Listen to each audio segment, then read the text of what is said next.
ils ne vont jamais accepter crucifier le Christ. Ils ne vont pas le crucifier. Ils vont le laisser. C'est pour que la résurrection soit et que l'Église serait née, afin que le talon écrasé ou bien brisé en première position, c'est le talon qui est d'abord brisé en première position, afin que la tête sera maintenant brisée à la fin. Est-ce que vous comprenez? Donc c'est ça que je veux que tout le monde, vous devez faire attention par rapport. Dieu ne s'amuse pas avec sa parole. Jésus, en ce moment, il a attaqué le diable. Jésus, à ce niveau, au niveau du talon, oui, il a attaqué le diable. La Bible l'a décrit, alors dans Colossiens chapitre 2, à partir du verset 15, il a effacé l'acte dont les ordonnances nous condamnaient et qui subsistait contre nous. Et il l'a détruit en le croyant à la croix. En le croyant du moins à la croix. Il a dépouillé les dominations, les autorités, et il les a livrées publiquement en spectacle, en triomphant d'elles par la croix. Que personne donc ne vous juge au sujet du manger ou du boire, au sujet d'une fête, d'une nouvelle lune ou des sabbats. Dans Actes chapitre 2, Pierre l'a encore dit, et de cette manière, il a dit, Actes 2, verset 23-24, cet homme livré selon le dessein arrêté et selon la préscience de Dieu, vous l'avez crucifié, vous l'avez fait mourir par la main des impurs. Dieu l'a ressuscité en le délivrant des liens de la mort, parce qu'il n'était pas possible qu'il fût retenu par elle. Donc, ce n'était pas possible pour que l'enfer et le séjour des morts puissent le garder. Non. Pierre a dit, Dieu l'a délivré. Et Paul a dit qu'il les a dépouillés. Et Paul a dit encore, s'ils savaient que leur comportement, mais leurs actes aura cet effet, ils ne vont même pas vouloir le tuer. Ils vont le laisser. Et ils l'ont tué. Et Dieu l'a délivré. Et de là, l'Église a été produite. Donc il est sorti de la mort. Il est revenu de la mort en tant que le premier-né. Il est venu de la mort en tant que le premier-né. Et la famille des premiers-nés, c'est l'Église. Donc l'Église, c'est la génération des premiers-nés, nés de la mort. Oh mon Dieu. Regardons ce que Hébreu a dit. Hébreu chapitre 12. Hébreu 12 à partir du verset 20. Car ils ne supportèrent pas cette déclaration. Si même une bête touche la montagne, elle sera lapidée. Et ce spectacle était si terrible que Moïse dit, je suis épouvanté et tout tremblant.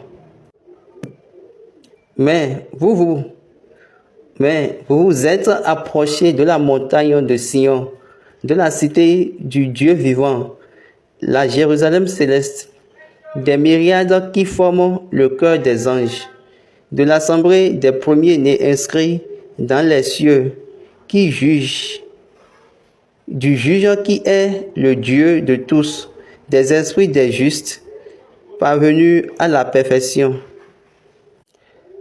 Ok, la version anglaise a parlé de l'assemblée générale et de l'église des premiers-nés, inscrit dans les cieux.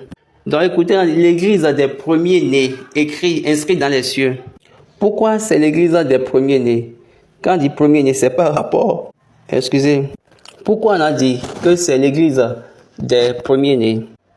Donc le premier-né, c'est par rapport à la mort. Donc quiconque ne va pas traverser, ne va pas aller suivant ce système de conversion à la résurrection. Conversion à la résurrection. Le système de se convertir et à la résurrection. Donc, quiconque ne passe pas par ce système, cette personne-là est en train de perdre son temps. Cette personne-là est en train de perdre son temps en disant qu'il est encore membre de l'Église. C'est pour cette raison, aujourd'hui, on a plusieurs perdants. Donc, quiconque ne va pas passer par ce système, le système de la conversion à la résurrection, là, cette personne-là est en train de perdre son temps. C'est pour cette raison, aujourd'hui, de nos jours, l'Église est plus luxurieuse, c'est-à-dire plus mondaine, plus que spirituelle. L'Église est plus mondaine, plus que spirituelle. Et lorsque je dis plus mondaine, je veux dire plus mondaine. Quand je dis spirituellement ne veut pas dire, mais ne signifie pas que tu n'es pas engagé. Non, pas du tout, non. Tu es engagé, mais vous êtes engagé. Quand la Bible a dit, 1er et 2e Corinthiens, chapitre 6, ne vous mettrez pas avec les infidèles sous un joug étranger. Donc, ça veut dire que vous êtes étranger. Mais vous devez notifier que vous ne devez pas vous lier de manière inégale. Donc, de façon inégale, là, on a un adverbe. Donc, c'est de façon inégale qui a défini cette étrangeté. Si les enfants de ce monde sont rapides dans la connaissance, laissez-moi vous dire, les enfants de lumière doivent être remplis de la connaissance. Si les enfants du monde sont engagés, que les enfants de la lumière soient aussi engagés. Si les enfants de ce monde sont audacieux, que les enfants de la lumière également soient audacieux. Regardez, au moment où les enfants de ce monde sont des politiciens et les enfants de lumière disent non, moi je ne veux pas m'impliquer dans la politique, je ne veux pas m'intéresser à la politique, et c'est quelque chose de mauvais, c'est quelque chose de mort. Mais vous avez choisi de rester en arrière. Et quand vous faites cela, vous devenez en même temps une inégalité. Si vous êtes sage sur cette phrase, bien sûr, cette ligne, nous pouvons proprement orienter notre Dieu, être orientés dans notre Dieu. Est-ce que vous voyez? Parce que aujourd'hui, parce que nous sommes bien enracinés dans une inégalité d'étrangers, et vous avez commencé par faire autre chose. Vous avez oublié qu'avant de devenir religieux, vous étiez d'abord des humains, et vous allez dans le même marché, vous avez fréquenté la même école, vous avez étudié les mêmes cours, mais vous avez dit à vous-même que ça, la politique, c'est un jeu de mort. Moi, je ne veux pas ça. Quand vous allez bien lire la Bible, vous allez voir que au temps de Néhémie et d'Esdra, dans le temps, c'est ce qu'ils ont vu. C'est ça qui travaille, c'est ça qui marchait. Donc, il y a des principes dans la Bible que nous n'importons pas, que nous n'appliquons pas en tant que chrétiens. Et par là, nous n'appliquons pas, nous les gardons juste. Et ça, c'est la blague de toutes les années. Est-ce que je vais même dire la blague des années? Je vais juste dire la blague de toute votre vie. Vous prenez votre vie, vous vous amusez avec votre vie. Et vous êtes des gens qui travaillent la Bible, qui parlent de la Bible. Et vous citez les passages bibliques, vous parlez en langue. Vous allez à la montagne et vous ne faites aucune chose. Donc vous voyez l'Église. Dans la génération de l'Église, dans la dispensation de l'Église, dans la différenciation de l'Église, il y a le pied. On a le niveau du pied. et après les orteils. Nous avons le pied et les orteils. Est-ce que vous voyez, ils ont brisé le talon, la fin d'écrasement de la tête.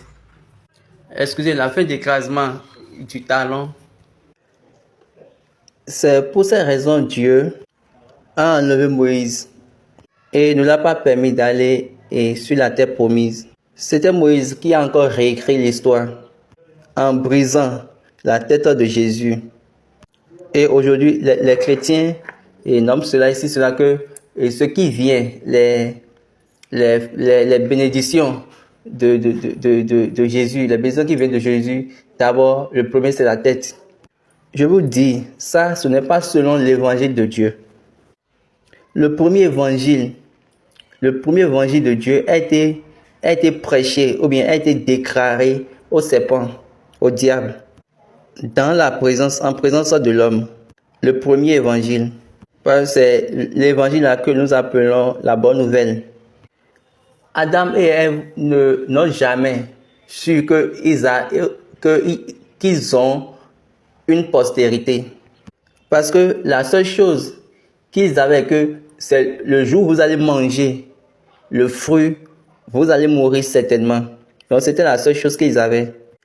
Donc après, Dieu est venu avec de l'évangile et en leur présence, dans leurs propres yeux. Et il est venu donner l'évangile au serpent. Il a dit, ne t'en fais pas. Il y aura inimitié entre toi et la femme, entre sa postérité et ta postérité. Sa postérité écrasera, brisera ta tête et toi, ta postérité brisera son talon. Donc, aussitôt que Moïse a fait cet acte, il a changé en même temps l'histoire. Et il les a permis maintenant de briser sa tête.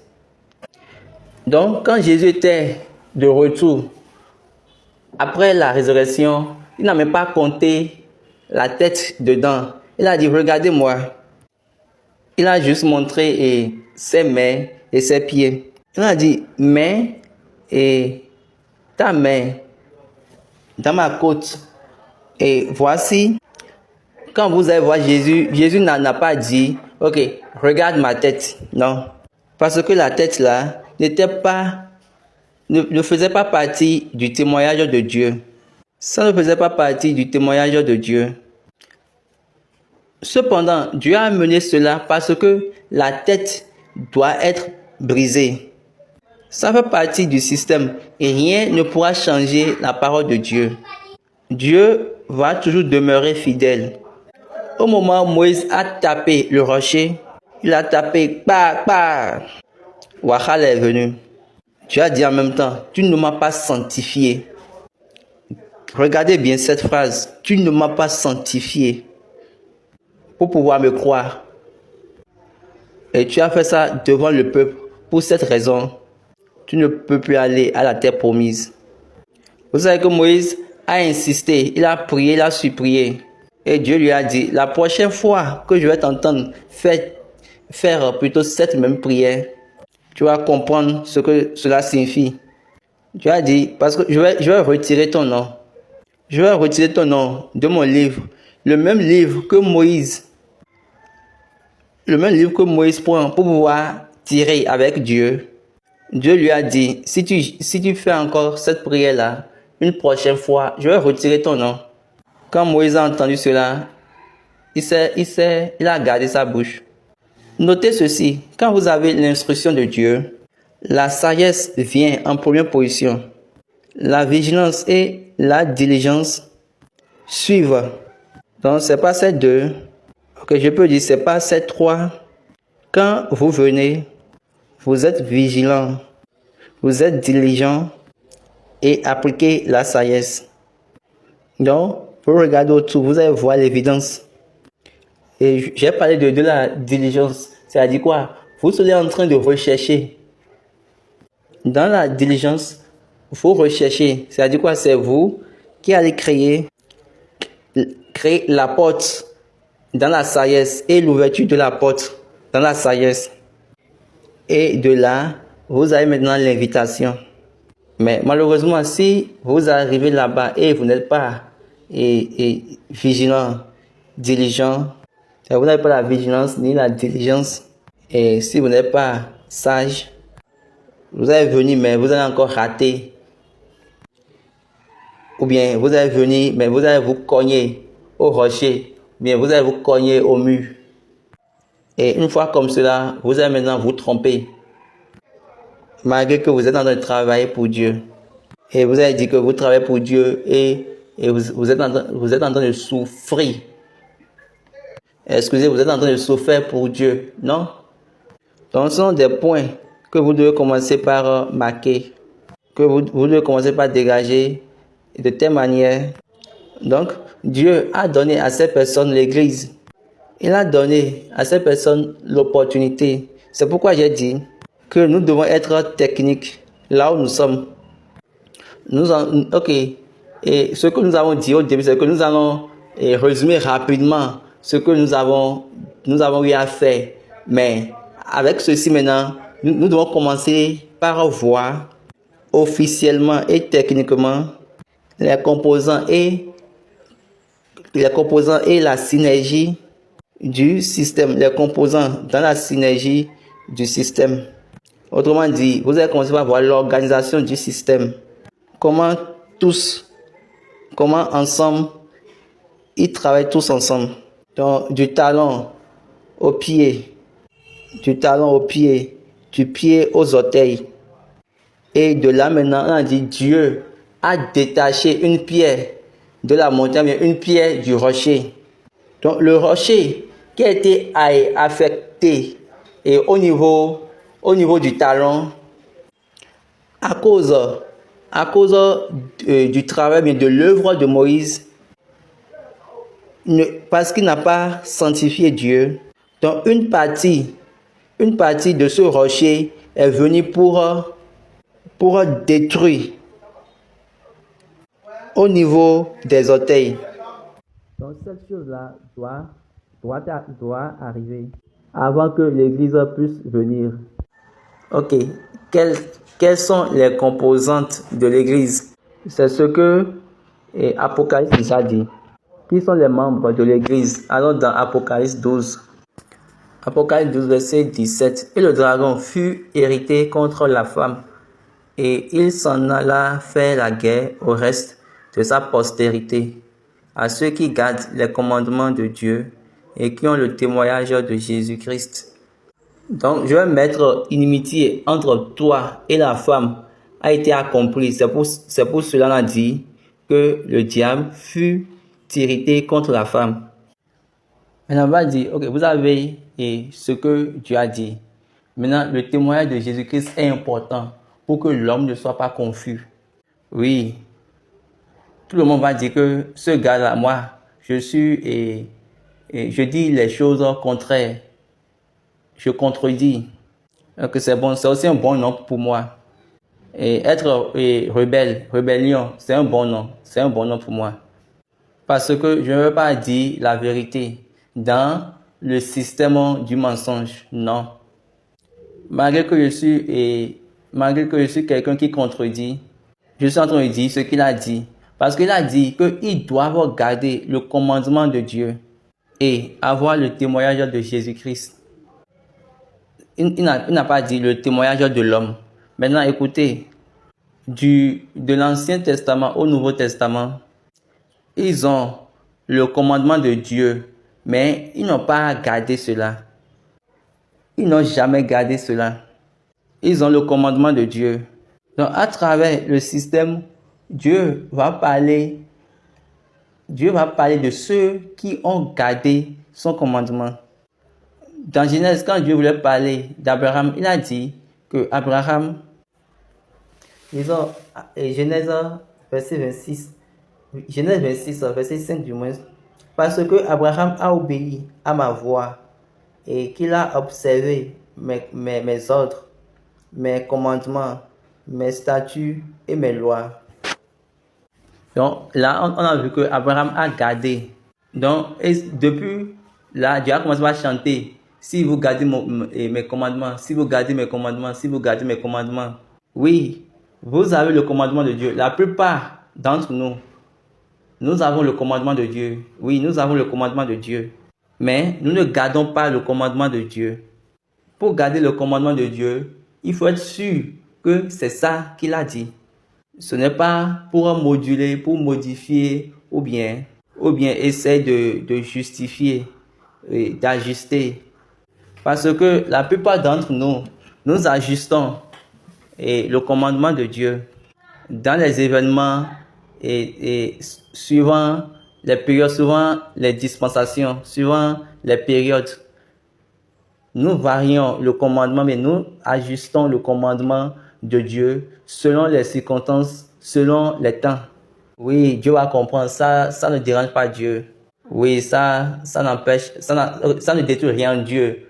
Ce de quoi Dieu a besoin, c'est le cœur. Papa dit, waouh, waouh. Est-ce que Dieu a vraiment dit cela? S'il a besoin de votre cœur, pourquoi il vous a donné de vêtements?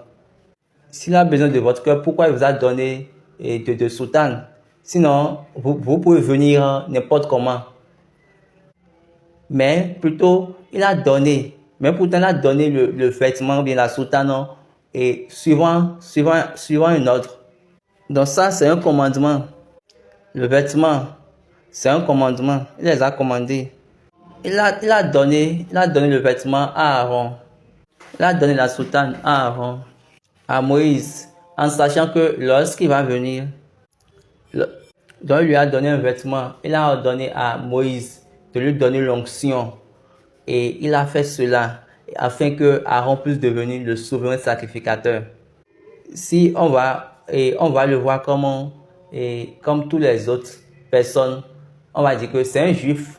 C'est un juif, il n'est pas un sacrificateur, il n'est pas un prêtre. Donc c'est une manière de le consacrer et de le séparer.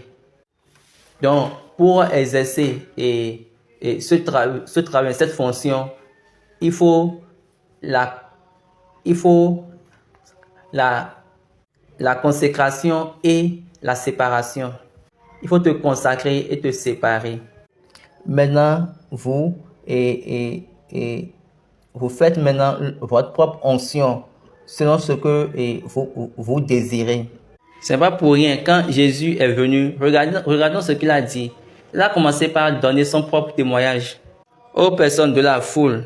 Il les a dit ceci. Matthieu 5, verset 20, à partir du verset 21. Vous avez entendu qu'il a été dit aux anciens, tu ne tueras point. Celui qui tuera mérite d'être puni par les juges. La version anglaise dit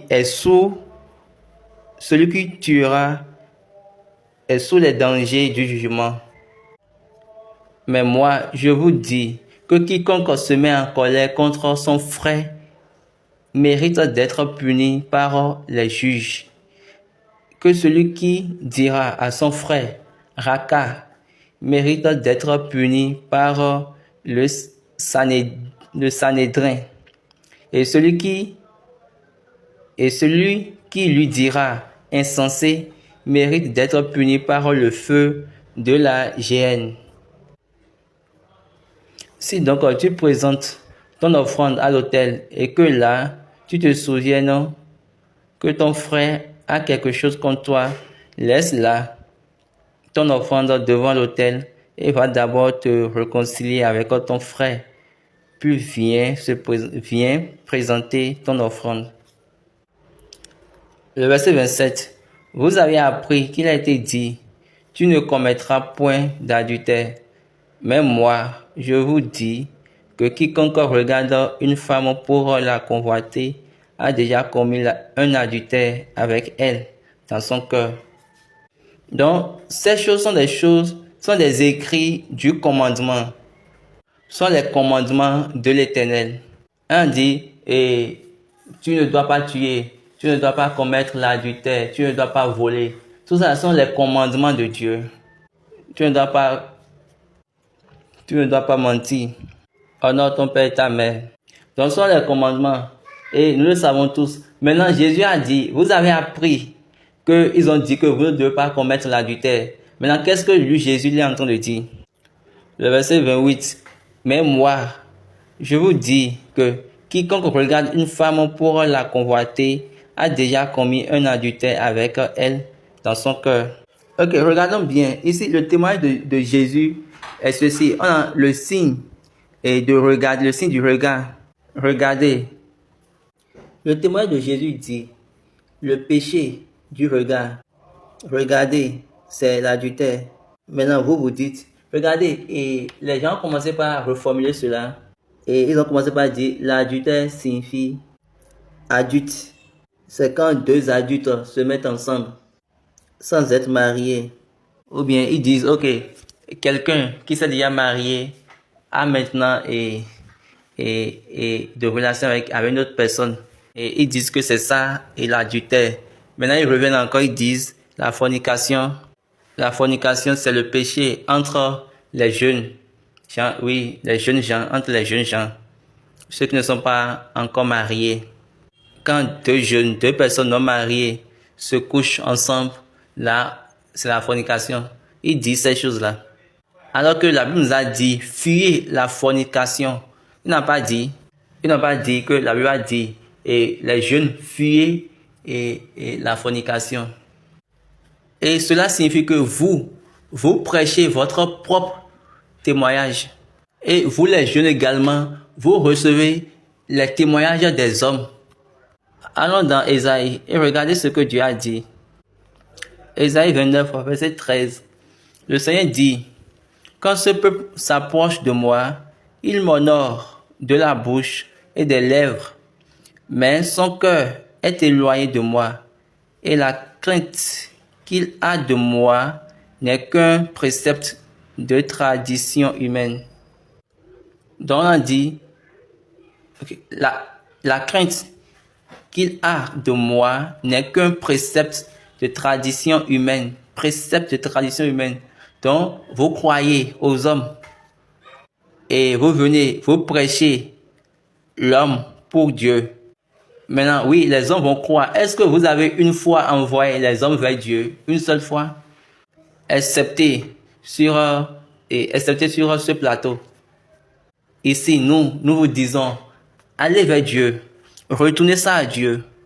Jésus est venu. Ce qu'ils avaient depuis des années, leur père était mort avec. Donc ces lois qu'ils avaient depuis autant de leur père. Quand Jésus est venu, Jésus a dit non. Mais moi, je vous dis, vous avez appris qu'il a été dit. Et vous avez appris qu'il a été dit. Vous n'avez pas fait telle chose. Vous n'avez pas fait telle chose. Il ne faut pas faire. Il ne faut pas commettre l'adultère.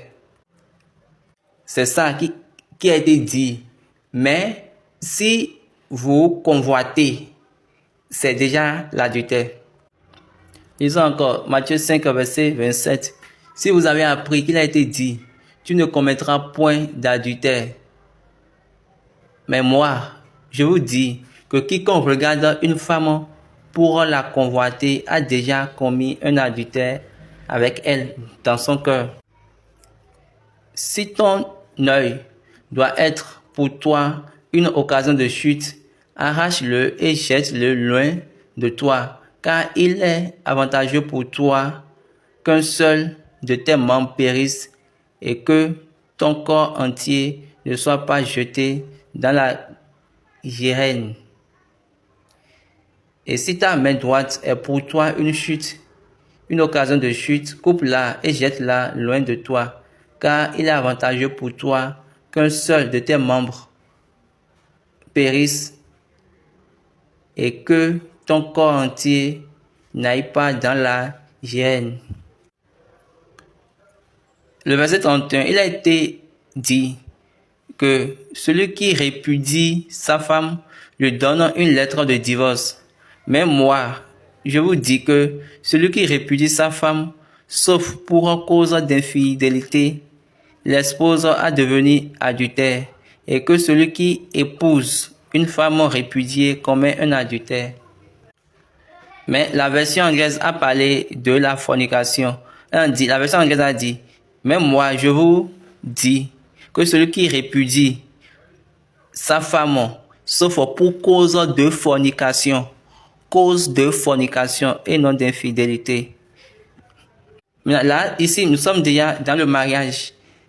Donc, quiconque va maintenant chasser, oui, sa femme maintenant, ça doit être à cause de la fornication. Et vous avez commencé par mélanger les choses. Et vous dites, l'adultère, c'est entre deux personnes adultes, bien une personne mariée qui se couche avec une autre personne. Et vous dites fornication, c'est entre deux jeunes. Deux jeunes, ou bien des jeunes qui n'ont pas encore connu le mariage, qui ne sont pas encore mariés. Regardons ce qui se passe dans la chrétienté mondaine. C'est la confusion totale. Je vous dis, demandez de la bouche de Dieu pour avoir le témoignage. Vous devez avoir le témoignage de Jésus-Christ. Qu'est-ce que Jésus t'a dit par rapport à cette chose-là? Ces choses-là sont les commandements de Dieu. Mais pourtant, Jésus est venu et il a dit, quelle audacité, quelle audace Jésus a. N'oubliez pas, ce Jésus-là dit, je ne suis pas venu pour changer la prophétie ni les lois. Je suis venu pour les accomplir. Mais pourtant, Jésus dit, il a été dit, mais vous avez appris qu'il a été dit. Mais moi, je vous dis, vous-même, quand on parle, on commence par dire mais. Quand on parle, on dit mais, vous savez déjà qu'en même temps, c'est pour contredire. Mais pour vous dire la vérité, Jésus, lui, il est venu avec la compréhension de la loi. La Bible a dit qu'il est rempli de la grâce et de la vérité. La Bible a dit qu'il est rempli de la grâce et de la vérité. Là, on est en train de parler de la loi. La loi, remplie de grâce et de la vérité. Est-ce que vous voyez? Ok, continue un peu la lecture. Nous allons dire quelque chose. Le verset 32, Matthieu 5. Mais moi, je vous dis que celui qui répudie sa femme pour cause de fornication, sauf pour cause de fornication, l'expose à devenir adultère. Et celui qui épouse une femme répudiée commet un adultère. Maintenant, est-ce que vous voyez Jésus, le concept de commettre un adultère? Maintenant, quelle est cette fornication que vous définissez? Et quel est ce type d'adultère que vous dites? La Bible nous a dit, fuyez la fornication. Et c'est quand il y a du mariage qu'on parle de l'adultère. Jésus, lui, il est venu, il nous a dit, vous avez appris qu'il a été dit, mais moi, je vous dis, vous avez encore appris qu'il a été dit aux anciens, tu ne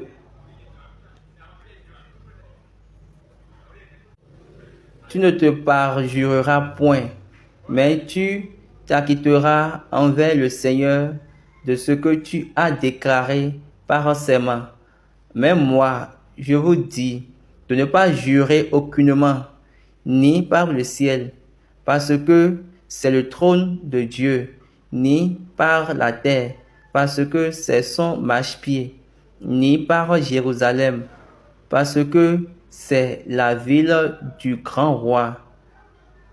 Ne jure pas non plus par ta tête, car tu ne peux rendre blanc ou noir un seul cheveu. Que votre parole soit oui, oui, non, non. Ce qu'on y ajoute vient du malin. Est-ce que vous voyez? Ne jurez pas pour aucune chose. Soit tu dis oui, oui, soit tu dis non, non. Il y a encore un autre qui vient. Écoutons. Vous avez appris qu'il a été dit œil pour œil, dent pour dent. Mais moi, je vous dis de ne pas résister aux méchants. Si quelqu'un te frappe sur la joue droite, présente-lui aussi l'autre. Si quelqu'un veut plaider contre toi et prendre ta tunique, laisse-lui encore ton manteau. Si quelqu'un te force à faire 1 000, fais-en 2 avec lui. Donne à celui qui te demande et ne te détourne pas de celui qui veut emprunter de toi. Le verset 43. Vous avez appris qu'il a été dit, tu aimeras ton prochain et tu haïras ton ennemi. Mais moi, je vous dis, aimez vos ennemis, bénissez ceux qui vous maudissent, faites du bien à ceux qui vous haïssent et priez pour ceux qui vous maltraitent et qui vous persécutent, afin que vous soyez fils de votre Père qui est dans les cieux, car il fait lever son soleil sur les méchants et sur les bons, et il fait pleuvoir les justes sur les justes et sur les injustes. Si vous aimez ceux qui vous aiment, quelle récompense méritez-vous? Les publicains aussi agissent-ils Les publicains aussi n'agissent-ils pas de même? Les publicains aussi n'agissent-ils pas de même? Donc, voici, ça c'est le témoignage de Jésus-Christ. Pour ceux qui ont gardé le commandement de Dieu. Mais regardez le problème. Quelle audace a-t-il? Jean 3, verset 31. Celui qui vient d'en haut est au-dessus de tous. Celui qui est de la terre est de la terre, et il parle comme étant de la terre. Celui qui vient du ciel est d'en haut, est au-dessus de tous.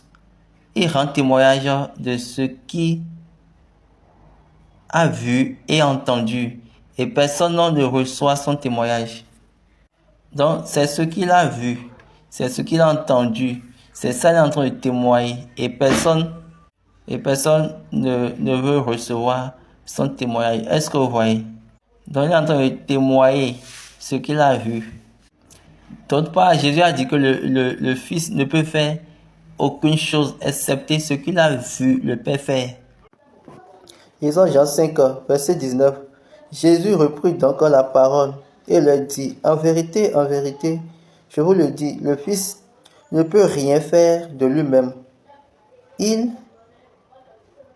ne fait que ce qu'il voit faire au Père. Et tout ce que le Père fait, le Fils aussi le fait pareillement.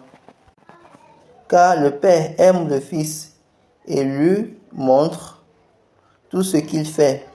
Et il lui montrera des œuvres plus grandes que celles-ci, afin que vous soyez dans l'étonnement.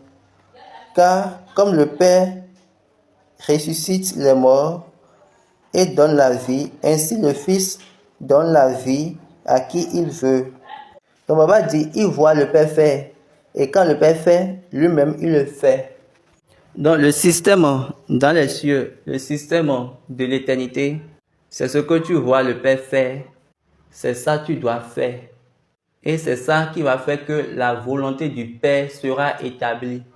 C'est pour cette raison que je vous ai déjà donné cette prière et je vous ai demandé, en priant, demandez la volonté du Père.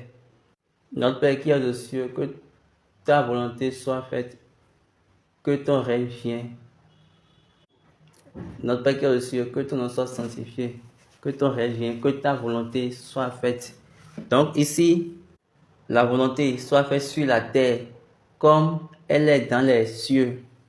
Donc, ceux qui sont membres de l'Église, c'est ceux-là qui gardent, mais qui ont gardé le commandement de Dieu et qui ont le témoignage de Jésus-Christ. Je vous ai déjà dit que c'est maintenant, nous allons plus apprécier les propos de Papa S.B. George Chauffard quand il disait, si vous attendez quelque chose de quelqu'un et vous demandez à Dieu et Dieu ne dit rien, là il ne faut pas le faire car ce n'est pas céleste. Quel que soit ce que tu entends de n'importe quel homme et tu demandes à Dieu et Dieu ne te dit rien, il ne faut pas le faire. Sinon, cette chose-là, parce que cette chose-là n'est pas céleste. Et c'est en cela, moi, c'est ça que je fais jusqu'à aujourd'hui. Je ne regarde personne. C'est ça que je fais jusqu'à aujourd'hui. lorsque Dieu va parler, je fais partie. Lorsque Dieu va parler, vous allez me voir. Est-ce que vous comprenez? Donc, c'est le moment pour nous de revoir encore nos parts et de savoir, est-ce que c'est le moment pour nous d'analyser pour voir est-ce que nous sommes vraiment, est-ce que nous faisons vraiment partie de l'Église ou bien nous ne sommes pas de l'Église? Est-ce que nous sommes réellement partie de l'Église ou bien ne sommes pas dans l'Église? Si vous êtes de l'Église, la gloire soit rendue à Dieu. Mais si vous ne faites pas partie, là alors, revoyons, afin que, si vous ne faites pas partie, il est mieux pour vous de revoir les choses pour pouvoir faire partie. Là, il faut faire cette chose-là, qui est la droiture, qui est vraie. J'espère que vous ne gardez pas une vérité. Ou bien vous n'agissez pas selon les préceptes des hommes. Quelle que soit la chose, donnez-moi cette chose-là.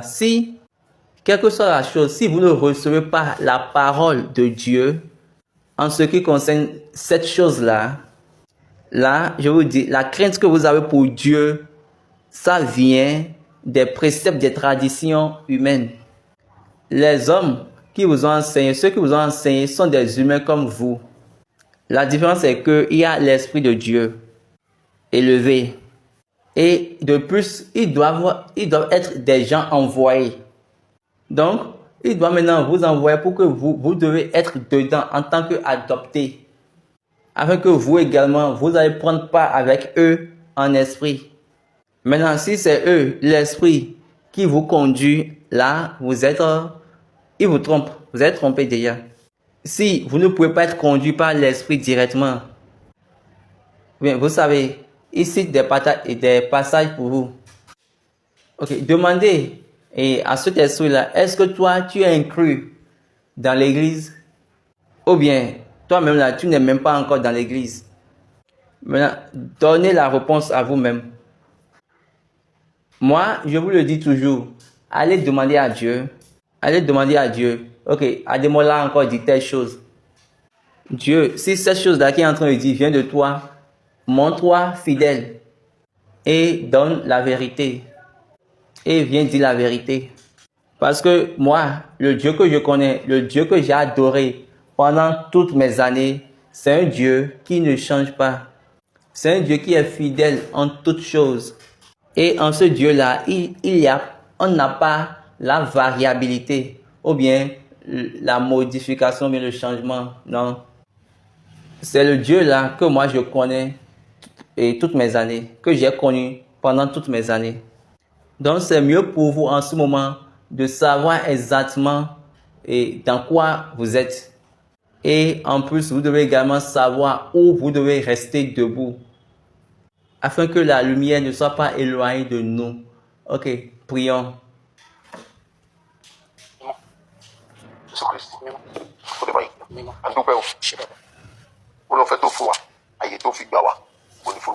Hallelujah. Ọba mímọ́ Ọlọ́run rere.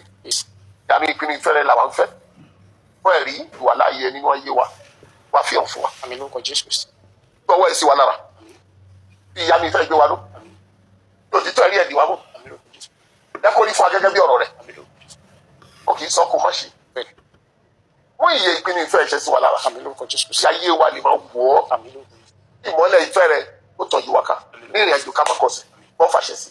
Àwa kún ìjọ yìí. Kí ẹ̀rí ẹ̀ bá wa ṣe lórúkọ Jésù lọ́wọ́.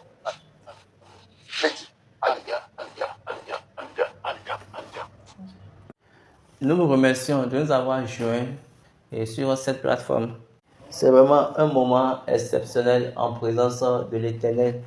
Dieu a sa parole et je prie pour la bonne compréhension, que la bonne compréhension nous soit donnée afin que nous soyons capables de comprendre et d'être sûrs et d'être certifiés dans ces choses-là que l'Éternel nous a données. Que Dieu nous l'accorde.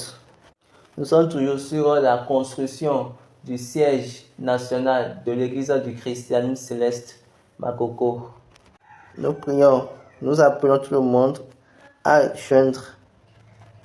Est-ce que nous appelons tout le monde à répondre à l'appel de l'Éternel pour la construction de la cathédrale du siège national?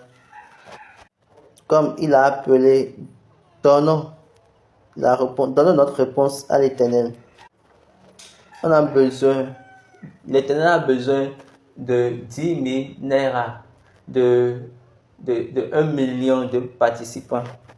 Et je suis sûr que cette église dépasse 1 million de convertis. Il y a certaines d'entre nous qui ne veulent pas. Il n'y a pas, mais ça ne fait aucune différence. D'autres vont le faire. Là, peut-être c'est le moment, c'est la période pour eux. C'est une opportunité. Saisissez et que la main de l'Éternel travaille pour notre faveur. Le numéro de compte